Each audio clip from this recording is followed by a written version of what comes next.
చూడండి ఒకటి, ఇప్పుడు పేద ప్రజలు ఒకటే భయపడుతున్నారండి. మీరు కంప్లైంట్లు ఇస్తే డబ్బులు ఇవ్వం, ఏం చేయమంటారండి వాళ్ళని? డబ్బులు ఇచ్చారు, ఆశ పడ్డం కూడా తప్పేనా? ఒక మనిషికి ఆశ పడ్డంలో కూడా తప్పేనా? నమ్మిరు, డబ్బులు ఇచ్చిరు, ఆశపడ్డారు, వస్తాయేమో అనుకున్నారు, ఈ విధంగా మునిగిరు అనేది ఇప్పుడు తెలిసొస్తుంది. ఇంకా తండాలకపోతే వీళ్ళని చెప్పు తీసుకొని కొడతారు ఎవరైతే మాట్లాడుతున్నారో ఈ రోజులలో. కానీ ఈరోజు వీళ్ళు మాట్లాడుతున్నది, ఈరోజు పేద ప్రజలు తిట్టుకుంటున్నారండి. మంగ్లీ గారు అంటే నాకు చాలా గౌరవం. మా గిరిజన స్థాయిలో ఈ స్థాయికి వెళ్ళింది ఆమె, నిందలు మోస్తుంది. కడిగిన ముత్యంలా నువ్వు బయటికి రమ్మంటున్నాం, మేమేమన్నా తప్పే ఉంటున్నామా?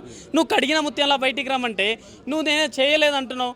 మరి నిన్న నువ్వు ఒక స్టేట్మెంట్ ఇచ్చినావు, మైక్రో ఫైనాన్స్లో బాధితులు అన్యాయం అయిపోయారు, ఈ స్కామే తెలియదు, దీంట్లో ఏమీ లేదని చెప్పినావు కదా.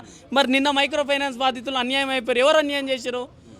నువ్వు తప్పే చేయలేదు, ఇన్స్టాగ్రామ్లో పోస్ట్ చేసినావు, నువ్వు కామెంట్లు ఎందుకు బంద్ చేసుకున్నావు తల్లి?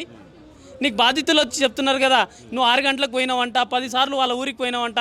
ఏమీ సంబంధం లేకపోతే, ఏమీ మీ మధ్యలో బిజినెస్ లేకపోతే నీకు మధుకి ఏం సంబంధం చెప్పాలి కదా. ఇప్పుడు రమేష్ ముఖ్య అనుచరుడు వచ్చి చెప్పిండు కదా, మరి ఎవరు చెప్పినా అబద్ధాలా? దీంట్లో మంగ్లీ గారి పాత్ర 110% ఉంది, 80% ఉంది.